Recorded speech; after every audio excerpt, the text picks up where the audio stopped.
बंदी छोड़ सतगुरु संत रामपाल जी महाराज जी की जय हो। बंदी छोड़ कबीर साहेब जी की जय हो।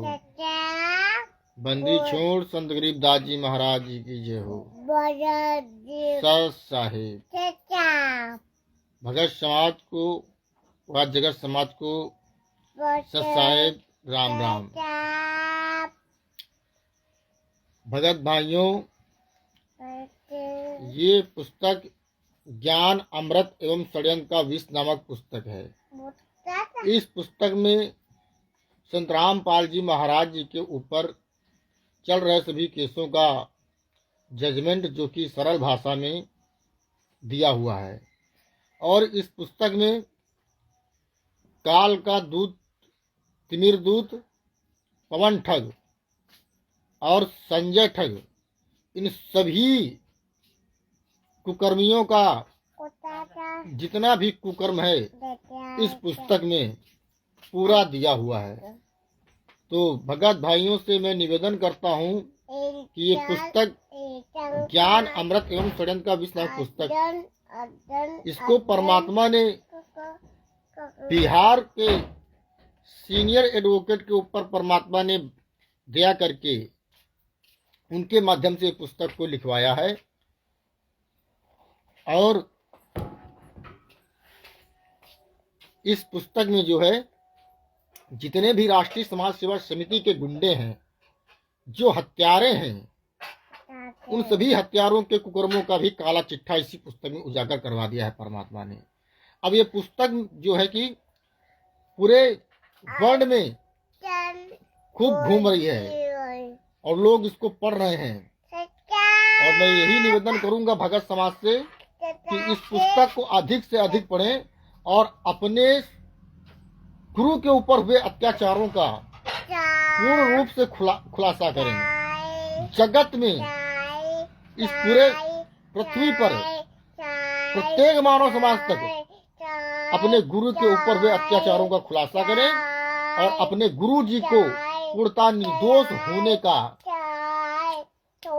तर्क सहित लोगों को समझा सकें कि हमारे गुरु जी संत रामपाल जी महाराज निर्दोष हैं।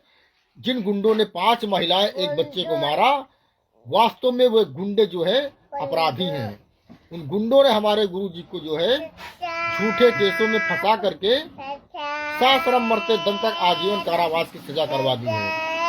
तो भगत भाइयों, इन गुंडों के ऊपर ये उत्तर प्रदेश के उन्नाव जिला से अमित दास,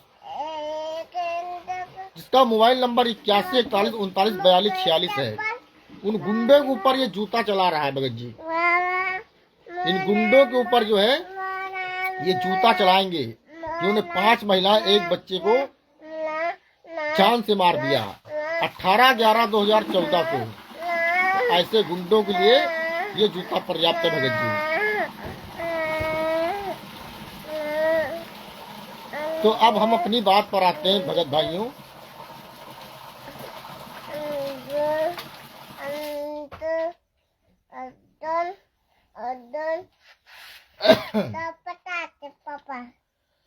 तो ये जो राज सिंह के संबंध में मैनेजमेंट ये नहीं बताया कभी भी संगत को कि जब इन्होंने राज सिंह संत रामपाल जी महाराज जी के लिए जमानत लेने के लिए तैयार थे और बाद में ये किस कारण जमानत वापस ले लिए, संत रामपाल जी महाराज जी की जमानत नहीं लिया, तो आज तक मैनेजमेंट संगत के बीच में इस बात को नहीं बताया, उजागर नहीं किया। इसका क्या कारण हो सकता है, ये सब संगत को पूछना चाहिए मैनेजमेंट से।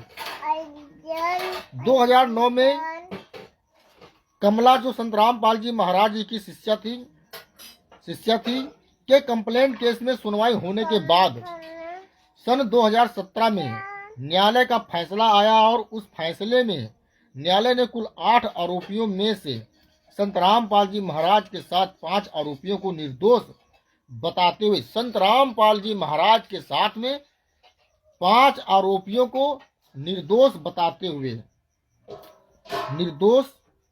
हुए बाइज्जत बरी कर दिया, अर्थात दोष मुक्त कर दिया और शेष 3 अभियुक्तों को इस केस में दोषी पाया और सजा सुनाई। सजा याफ्ता तीनों अभियुक्तों ने सजा के आदेश के विरोध में अपील दायर किए हैं, जो अभी लंबित है। यानी कि ये मामला इन लोगों का भी चल रहा है, 3 लोगों का। आर्य समाजी कौन है, इनका संत जी से क्या संबंध है? डॉक्टर अविनाश चंद्र दास एवं डॉक्टर संपूर्णानंद के अनुसार आर्य सप्त सैंधव प्रदेश यानी कि भारतवर्ष के उत्तर पश्चिम भाग से आए थे। कौन? डॉक्टर अविनाश चंद्र दास एवं डॉक्टर संपूर्णानंद के अनुसार आर्य सप्त सैंधव प्रदेश यानी कि भारतवर्ष के उत्तर पश्चिमी भाग से ये आए थे। इसे आर्यों का आदि देश कहा गया है। पंडित गंगानाथ झा ने बताया कि आर्य ब्रह्मर्ष देश यानी कि वर्मा थाईलैंड और म्यांमार से आए थे। स्वामी दयानंद सरस्वती जिन्हें आर्य समाज का प्रवर्तक माना जाता है, इन्होंने बताया कि आर्य तिब्बत से आए थे। स्वामी दयानंद जी बताते हैं कि आर्य तिब्बत से आए थे। सुनेरों के हिंदू दक्षिण पंथ मानते हैं कि भारतीय सभ्यता उनसे निकली है, जो खुद को आर्य कहते थे। यह घुड़सवारी करने वाले एवं एक मिनट,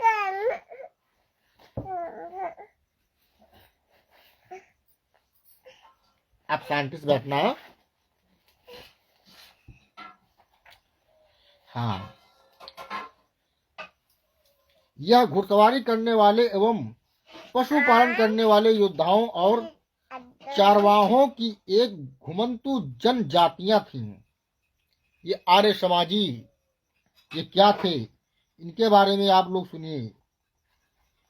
ये घुड़सवारी करने वाले एवं पशुपालन करने वाले योद्धाओं और चरवाहों की एक घुमंतु जनजातियां थीं, जिन्हें आज लोग आर्य समाजी कहते हैं।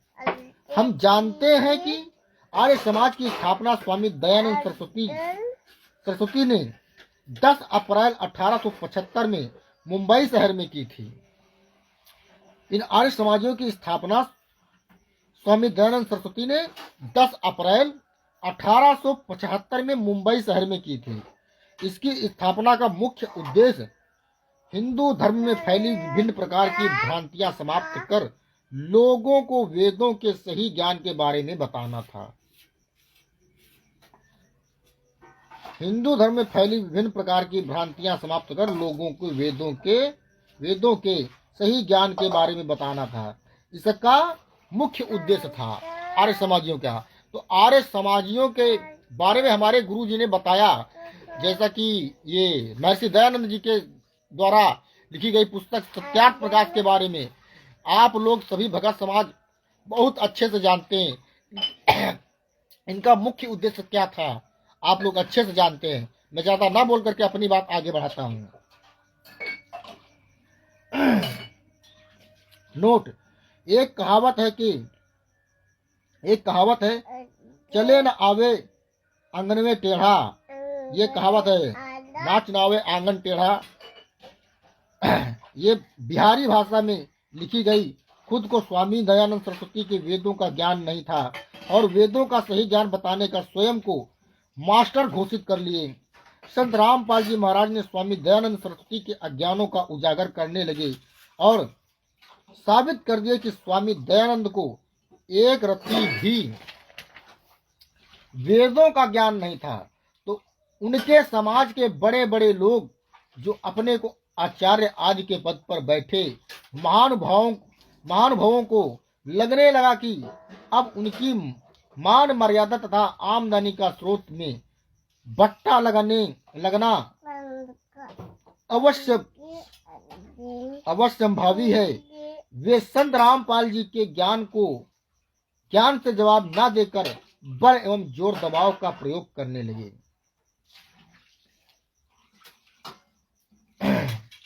संत रामपाल जी ने आर्य समाजी के संबंध में अपना मत व्यक्त किया। पहली बात तो ये आर्य समाजियों की जब संत रामपाल जी महाराज जी ने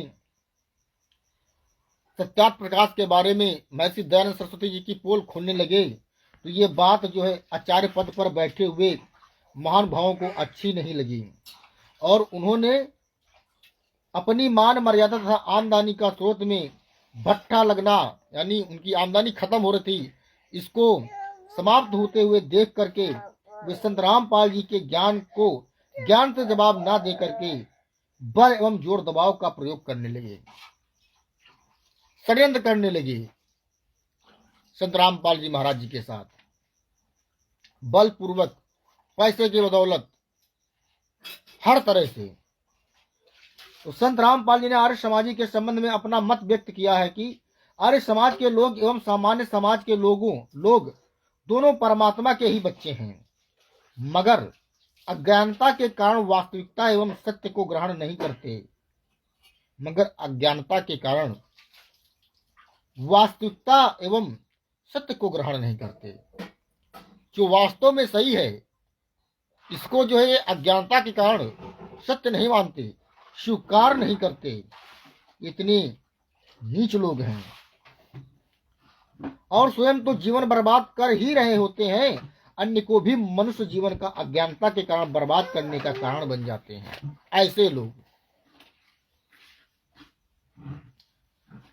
सतगुरुदेव जी ने आर्य समाजियों को अपने सत्संग के माध्यम से 2 भागों में विभाजित किया है। पहला तो उन आर्य समाजियों को बताया है जिसने प्रत्यक्ष रूप से गुरु जी के ज्ञान का विरोध करते हैं, प्रत्यक्ष रूप से सामने से गुरु जी के ज्ञान का विरोध करते हैं, और दूसरा तथा प्रत्यक्षता गुरु जी के ज्ञान को खत्म करने के लिए तमोगुणी प्रभाव को अपनाते हैं। एक तो प्रत्यक्ष रूप से गुरु जी के ज्ञान का विरोध भी करते हैं और तथा प्रत्यक्षता गुरु जी के ज्ञान को खत्म करने के लिए तमोगुणी प्रभाव को अपनाते हैं। सत्संगों में गुरु जी ने बताया है कि अपने स्वार्थ को सिद्ध करने के लिए भूपेंद्र सिंह हुड्डा तत्कालीन मुख्यमंत्री तमोगुणी प्रभाव को अपनाकर करौथा आश्रम को खत्म करने तथा गुरु जी को मरवा देने का आशय रखते रहे।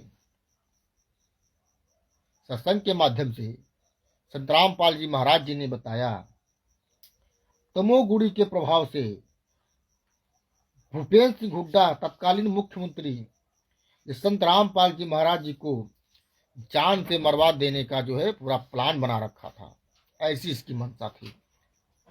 लेकिन यह नीच अपने काम में कभी कामयाब नहीं हुआ। उस मंशा में तो ये कामयाब नहीं हुए, लेकिन हमारे और आपकी भक्तों की नालायकों की वजह से आज संत रामपाल जी महाराज जी को इन गद्दारों ने, इन नीचों ने जेल के हवालात तक जरूर पहुंचा दिया और ऐसी जगह पहुंचा दिया जहां पर हम लोग कभी विचार नहीं करते। साश्रम मरते दम तक आजीवन कारावास की सजा करा दी, यहां तक कि क्राइम हिन्नत का केस भी हम ही और आप लोगों के द्वारा उन पर लग गया। भगत समाज से मैं निवेदन करता हूं कि इस बिंदु पर विचार करें और अपने गुरु जी के लिए यदि थोड़ी सी भी दया भाव मन में है तो आप जहां कहीं पर भी जाते हो, चाहे आप मैनेजमेंट में जा रहे हो, चाहे आप इतनी दूध ठग के पास जा रहे हो, चाहे संजय ठग के पास जा रहे हो, तो कृपया अपने गुरु जी के दुखों के बारे में पूछिए। आज जिस हालात में हमारे गुरु जी हैं उनके बारे में पूछिए। आप इनकी अन्य उवाबाई न सुने। जब तक आपको सदगुरु के दर्शन नहीं होगा तब तक आपका कल्याण कभी नहीं होने वाला है। आप यहाँ भक्ति करने के लिए आए हैं। भक्ति आपकी जभी चलेगी, भक्ति आपकी जभी होगी जब आपका सतगुरु स्वतंत्र होगा, जब आपका सतगुरु सही होगा तब हम सही मार्ग पर चलेंगे, अन्यथा हम कभी सही नहीं हो पाएंगे, हम डूब जाएंगे। इसलिए मैं भगत समाज से बारंबार निवेदन करता हूं, आप जाग जाइए और अपने गुरु के कष्टों के बारे में, गुरु के दुखों के बारे में इस पुस्तक के माध्यम से उन पर लगे हुए केसों के बारे में जान करके अपने गुरु को निर्दोष होने का पूर्णता पूरे जगत समाज को बताइए। तो भक्तों, मैं अपने शब्दों को यहीं पर रोकूंगा तथा सभी भगत समाज को सत साहेब और जगत के भाई बहनों को राम राम। सदगुरुदेव की जय हो। बंदी छोड़ सदगुरु संत रामपाल जी महाराज की जय हो।